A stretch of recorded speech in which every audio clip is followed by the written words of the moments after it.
We're now in our second week covering the story of David, King David. And this is where it gets fun. This is the story of David and Goliath. And so I'm going to read from the Children's Bible first, and then we're going to dig into it in the Adult Bible. All right, so this is David and Goliath from First Samuel, chapter 17. Here's the summary. Remember the bad Philistines? Well, they wanted to fight the Israelites again, but they had a giant soldier, really giant. His name was Goliath. He was more than 9 feet tall and wore a helmet and a coat of armor. He carried a huge spear. Every day Goliath shouted at God's people, "Come on, fight with me." And Goliath yelled terrible things about God. The Israelite soldiers were terrified of him.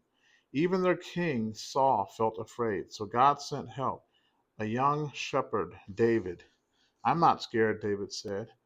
"Let me at him. God is on our side." David wore no armor. He carried only a slingshot and a bag of stones, and he marched right up to Goliath. "What's up, little guy?" the giant said. David shouted back, "You may come with big weapons to fight us, but I come in the name of the Lord." David put a stone in his slingshot, aimed it at Goliath's head, and fired. Ouch! Thud! Goliath fell to the ground, dead. The Philistines ran away with the Israelite army chasing them. God had rescued his people again, this time through David, a slingshot and a stone. So that was the very PG version, or the rated G version of the story. Now we're going to get into the nuts and bolts of it in the actual Bible, and it's pretty graphic, but it tells the complete story of what happened. And so I want to kind of back up and give a little bit more backstory than where this started. Kind of coming from where we ended last week with King Saul. Saul was a king and fell out of favor with God, and God basically took his favor off of him. He took his spirit from him, and evil spirits began to torment him. And God allowed this because he was not obedient to God, and so he was allowed to be tormented. And so the awesome thing about it is that David was, even after he was anointed the king, that he would be king, he went right back to doing what he always did, which was take care of his dad's animals and sheep, and he was a shepherd, and that was his job. Well, when this happened with King Saul, and he fell out of favor with God and started being tormented, somebody knew that there was this guy that played his lyre, which is like a musical instrument, and he thought that he would be able to comfort the king. So he sent for David, and David came and he played, and it comforted him and it calmed him down. He was able to rest and relax, and he found great favor with King Saul. So he would go back and forth from King Saul back and forth to his dad's to take care of his job there. Well, his older brothers were part of the fighters with Saul's army, and they were facing this giant, Goliath, and the Philistines. And every day for 40 days and nights, he came out and yelled and screamed at the Israelites for them to send somebody out to fight him. And if they won, then either side would take over the other, the same type of thing like that as normal and those kind of things. But the Israelites all were terrified of him, even King Saul. King Saul is supposed to be this mighty king and warrior that they demanded of Samuel, and God permitted them to have this king. And well, he was a giant in their eyes. He was a head above everybody else, and he was big and strong and had all of the armor and everything. But he refused to fight. He was terrified of Goliath. And so this is where the story picks up with David. And so I'm going to just read a little bit in 1 Samuel 17, and we're going to pick up, where are we going to pick up at? We're going to pick up at 17. 17, chapter 17, verse 17. For 40 days the Philistine came forward every morning and evening and took his stand. Now Jesse said to his son David, take this roasted grain and these 10 loaves of bread for your brothers and hurry to their camp. Take along these 10 cheeses to the commander of their unit. See how your brothers are and bring back some assurance from them. They are with Saul and all the men of Israel in the valley of Elah, fighting against the Philistines. Early in the morning, David left the flock in the care of a shepherd, loaded up, and set out as Jesse had directed. He reached the camp as the army was going out to its battle positions, shouting the war cry. Israel and the Philistines were drawing up their lines facing each other. David left his things with the keeper of supplies, ran to the battle lines, and asked his brothers how they were. As he was talking with them, Goliath, the Philistine champion from Gath, stepped out from his lines and shouted his usual defiance, and David heard it. Whenever the Israelites saw the man, they all fled from him in great fear. Now the Israelites had been saying, do you see how this man keeps coming out? He comes out to defy Israel. The king will give great wealth to the man who kills him.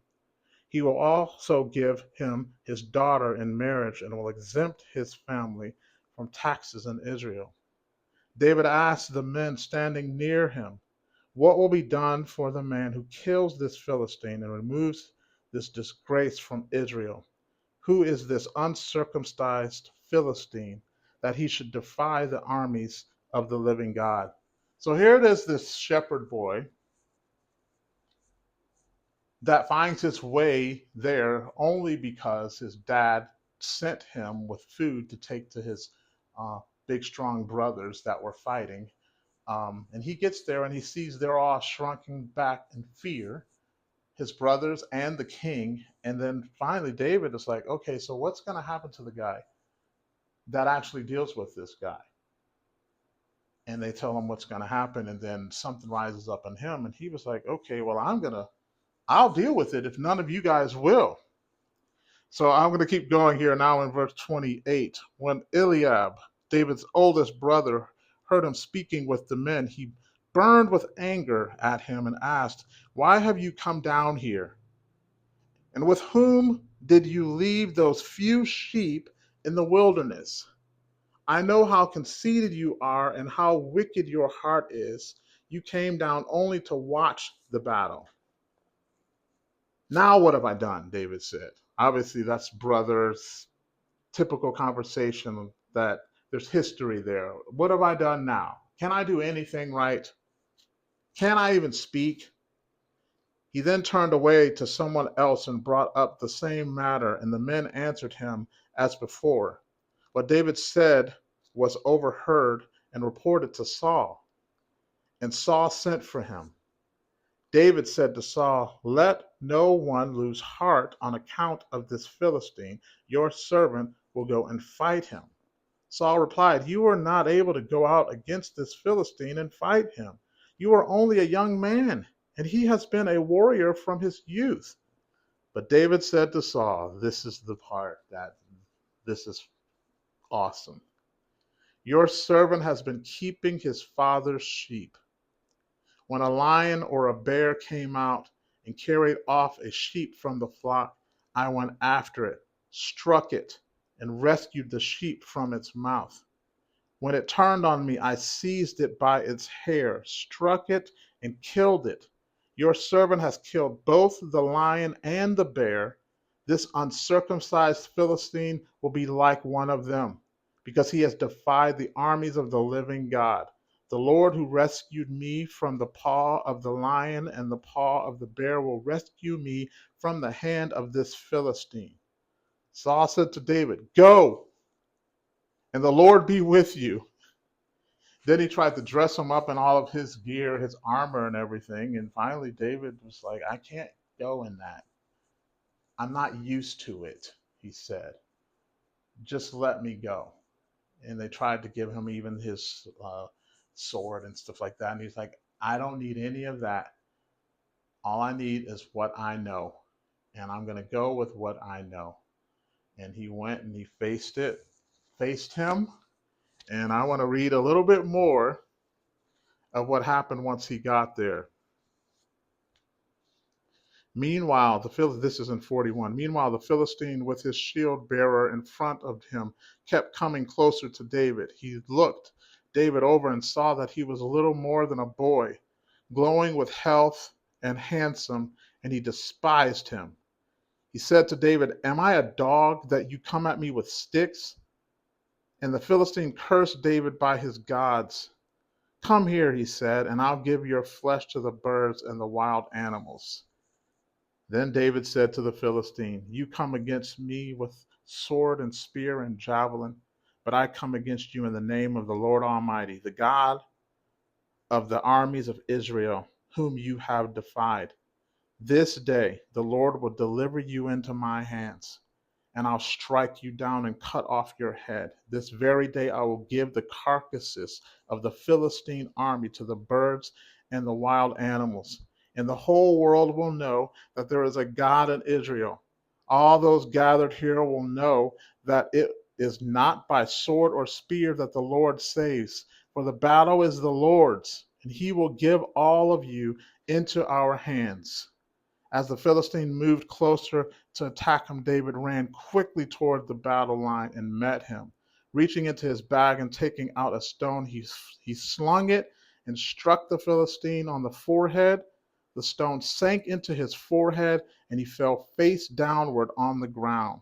So David triumphed over the Philistine with a sling and a stone, without a sword in his hand, and struck down the Philistine and killed him. David ran and stood over him. He took hold of the Philistine's sword and drew it from the sheath. After he killed him, he cut off his head with the sword. When the Philistines saw that their hero was dead, they turned and ran. Then the men of Israel and Judah surged forward with a shout and pursued the Philistines to the entrance of Gath and to the gates of Ekron. Their dead were strewn along the Sharon road and Gath and Ekron. When the Israelites returned from chasing the Philistines, they plundered their camp. David took the Philistines' head and brought it to Jerusalem. He put the Philistines' weapons on his own tent. This is unbelievable. So David shows up back in front of Saul with his head. It says in 57, as soon as David returned from killing the Philistine, Abner took him and brought him before Saul, with David still holding the Philistine's head. Whose son are you, young man? Saul asked him. David said, I am the son of your servant Jesse of Bethlehem. Wow. What an amazing story. There's several things in there that I want to bring out. Um, and I think just like with the rest of this series, um, it's one thing what's happening with the person, but what was God doing? What do we see about God in this story about David? And there's a few things. One of the first things that I want to point out is that God knew where David was, and God knew when it would be time for him to be activated into his call. He was already called to be king. He was already anointed to be king, but he still had to wait some more. And he found proximity with the king through his gifts of music and worship.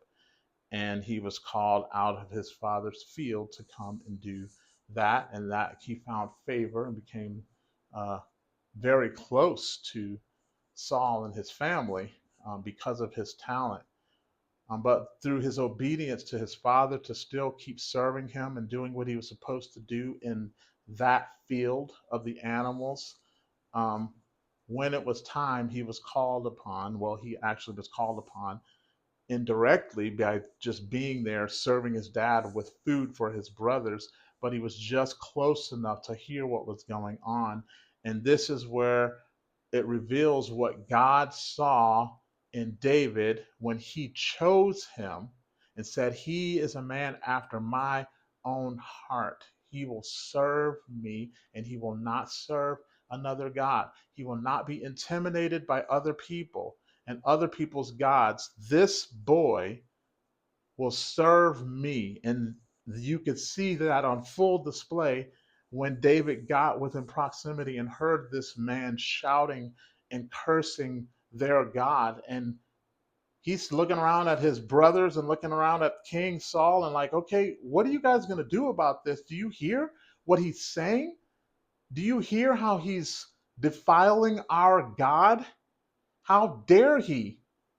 And call him, you uncircumcised Philistine. How dare you? And then the other thing that I think that you see about about God through what he did with David is he used what David had.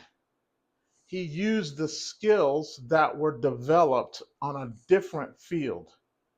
David was preparing to be king and to be this mighty warrior by being faithful where he was. He wasn't the big strong guys like his brothers and looked at upon sight as this mighty warrior. He was simply being faithful where he was, and he had a heart for God, and he believed in God. He believed in the living God of Israel. And when he went to King Saul and says, I will deal with him, and he was shocked, like, why would you say that? You're just a kid. What are you even talking about? But there was something on the inside of him. And he said, I faced a lion, I faced a bear, and I killed them. And this uncircumcised Philistine will be just like them. The same God that delivered me out there in the field, tending sheep and protecting sheep, is going to help me and defend me as I face this guy who is defiling our God. Let me at him. And there was faith in him based on what he knew. He was prepared for this moment by being faithful with what he had, where he was. And God used. He didn't have him come and put on Saul's armor or try to be something he wasn't. He came and there was confidence in who he had become, being faithful with the tools that he had. And he didn't know what to do with a sword and a spear, but he knew what to do with a rock and a sling because he'd already practiced. He'd practiced on animals, big animals, probably the same size as Goliath, bears. You know how big bears can be, but he was not afraid. And I think that shows something about God. Yes, it's awesome that David had something in him that he was willing to face something that no one else would. No other man in that army would face this giant. But he went with confidence, and he went first to the king with confidence and says, I can do this. I've done it before. God's used me before, and he'll use me here. And there was something in his presentation, in his voice, that even King Saul was like, okay, go. Use whatever you need at my disposal to go. He offered it to him to go. He believed something about this kid.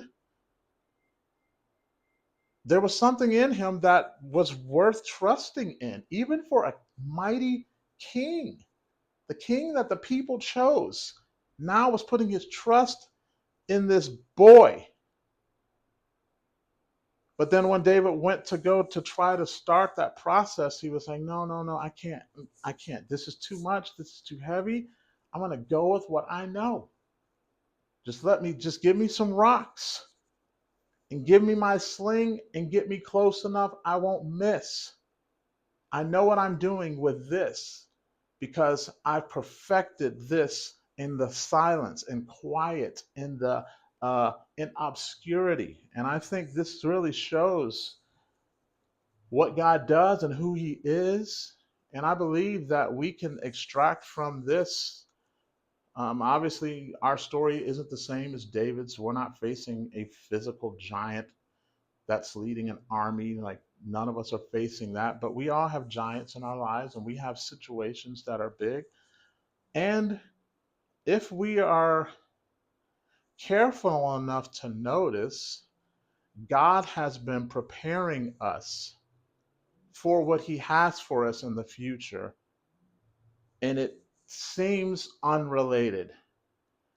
There wouldn't have been anything in David's everyday life that would have said, I'm training to be a mighty warrior of an army out here in this field. There, in his mind, that he could not have made that connection.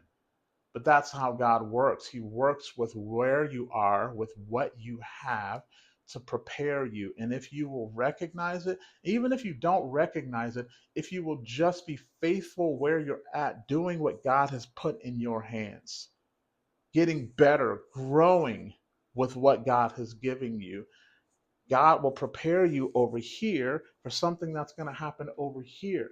And when you come over here, somehow the confidence that you have gained over here will translate to make you ready for something that was not even imaginable. And I believe that that's what we learn about God in this story. That's what we can take from this story and bring it and apply it in our own lives. What is in your hands? Where does God have you? Are you maximizing your potential in this place where you're at right now? Are you doing the best that you can with what you have? Are you progressing? Are you growing? Are you learning? Then, when God brings you to the place where there's an opportunity that seems unrelated, if you will have done your part, if you will have been faithful where you were at, I believe, just like David, you will be ready to take on way more than you ever thought possible. That's who God is. I believe that's what we learn when we look beneath the surface of this story with David. By the time he got to that battlefield, he was ready, even with his brothers, or brother in particular, ridiculing him and trying to put him in his place. And why don't you go back to the field? Surely there's a sheep that needs to be tended to. Like, what are you doing out here? You're only out here to watch us fight. I mean, how demoralizing could that have been as the little brother, his older brother, saying things, talking down to him like that? But David was ready. He was ready to meet the challenge. Not only was he ready to face and deal with his brother, he was ready to face the king. When the king heard, somebody went and told him what this kid was saying and thought that it was wise to bring him to the king. And then the king said, what are you talking about? And then he says, with confidence, I will deal with this thing, even if you won't. I'm ready. The time is now. And that was one of the first times that we actually saw something in David. I mean, when he was selected by Samuel, there wasn't really anything he did to show that he was ready for this. God just said he's the one, because God can tell. He can look on the inside and say, that's the one. And then Samuel anointed him and then went on his way. That was it. There was nothing, there was no other physical display of, wow, I was right. Not then. God said it and Samuel believed it. That's all there was. But here we see what David was made of. Here we start to see what God saw when he saw this man's heart and saw that he would not bow down to opposition, to other gods, to people that are slandering God, the God of Israel, that he wasn't going to take that, that he would fight for God. God knew that, and now the world, or this region, this king and this army saw that. I mean, think about how graphic that is. That not only did he take him out with the rock, but he went and grabbed the sword from Goliath, which had to be massive, and cut off his head. I mean, I'm not trying to be graphic. I'm just preaching what the Bible says here. I think that the impact of it is felt by dealing with how graphic it was. He cut off the enemy's head and carried it back and came to the king with the head of this giant that had been yelling and screaming for them, and all of them are cowering with fear. If that is not a display that that is God's man, even though he's a boy, that is God's man. That is the person that will be king someday, and he will lead armies. And he started leading armies right away. Saul utilized him to start leading armies right away. And Saul would go and he would slay 1,000, and David would slay 10,000. And then the word started getting out. We'll get into it next week, what happened from there, and how Saul started getting jealous of that and didn't know what to do with that and felt threatened, rightfully so. Um, but this was where we saw what God saw. We started to see evidence of him. And then you look beyond that and say, okay, so how was he ready for that? He was ready for that because he was faithful over here. He was faithful in the quiet. When nobody was looking, nobody was there to give him thunderous applause. No one saw him slay the lion. No one saw him slay the bear. There was nobody to tell him how awesome he was for protecting the sheep. But that was the training ground for what God had for him. That was the preparation. God will develop us in the quiet without the spotlight so that we will have the right skills and the right attitude to be ready for what God has for us. Because you need both. You need the skills. You need to actually practice something that is going to have something to do with what God is going to use in your life. He actually practiced the art of slinging the slingshot and hitting your target. He's practiced that. That was more than just a heart or an attitude. He physically practiced and got better at what he was doing. And then he had the right attitude where he was faithful to his dad. Even after he was anointed king, he still went back and tended to the sheep.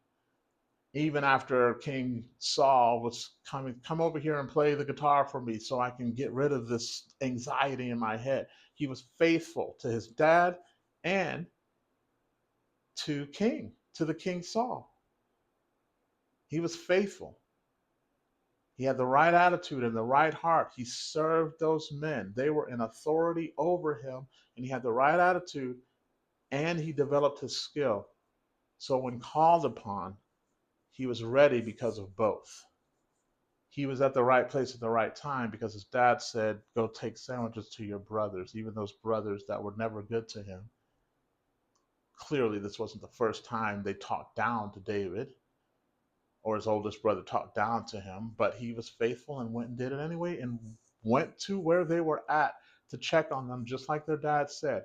And when he got there in that proximity to check on them, he was in earshot of this giant yelling and screaming at them. And he had done that for 40 days and night, in the morning and at night. For 40 days, he was like, send somebody out here to fight me, you cowards. Your God is weak. What are you going to do? I'm cursing your God. What are you going to do about it? For 40 days and night. But because David had the right heart, and he was already developed the skills, but he had the right heart and the right attitude and was obedient. So he was at the right place at the right time to hear and then go and do. And that's what we have to do. That's what we can take. We are not King David. I don't think any of us are expert slingshotters. It's not a literal translation to our life, no. But God has been developing all of us somewhere. If we will do our best with what we have, and that goes for me, that goes for all of us. God has developed me and He has been developing me where I am for seasons coming that I don't know the details to, but I believe that it will have something to do with what is being developed right now. The fact that I'm getting better at presenting the gospel and the fact that I'm preaching through the Bible for the first time and I'm learning all these intricacies of the Bible and how it all ties together, that is a training ground for something somewhere out there.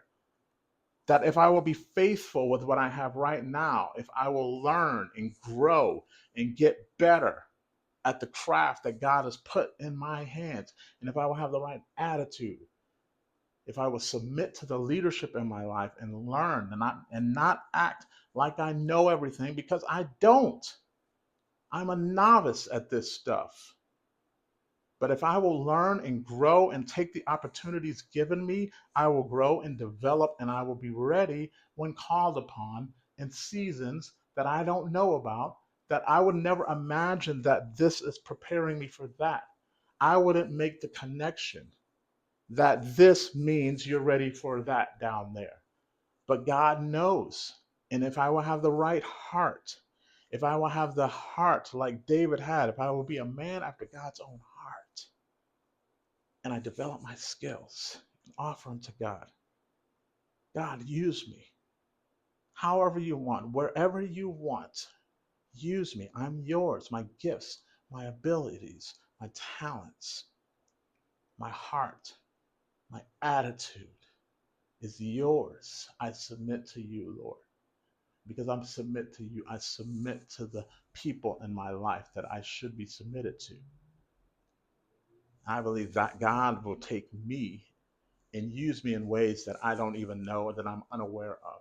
And I believe it's the same for you. I believe that if you will learn to have the right heart and the right attitude with where you're at, the job that you have right now, wherever you clock in or wherever, whatever job is, whether you're the boss or the janitor, whatever it is, if you will be faithful with what you have and help the leadership where you're at, serve the leadership to make whatever they're doing or trying to do better and easier, if you will submit to that and have that attitude, and at the same time develop skills to get better with whatever responsibility that you have, to take on anything given to you and get better at it and make your surroundings better. That's what God will use. That's what we learn from what God did back here in this story of David and Goliath. We've all heard that story, most of us all our lives, of David taking out this giant with the slingshot. But this was God advancing his story. This was the man that his seed would go down and be the seed where the Savior, the Messiah, would come from. God was introducing us to this man that will someday be his son, his Messiah. The Son of God would be called the Son of David.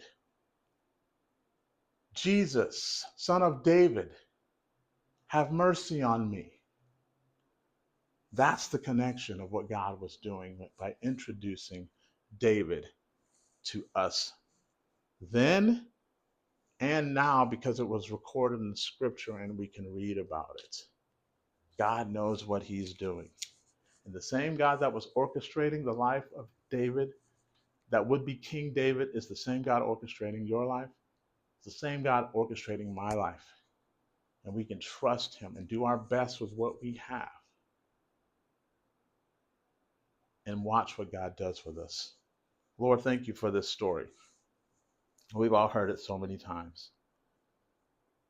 I pray that hearing it today would ignite something in people that are listening or watching, that they will see this story in a different light. They will see it in a way that challenges them to maximize their season that they're in right now. That their eyes would be opened to the fact that you are using what you have in our hands today for what you want to put in our hands later. Help us to do the best we can with what we have. We love you, Lord. Amen.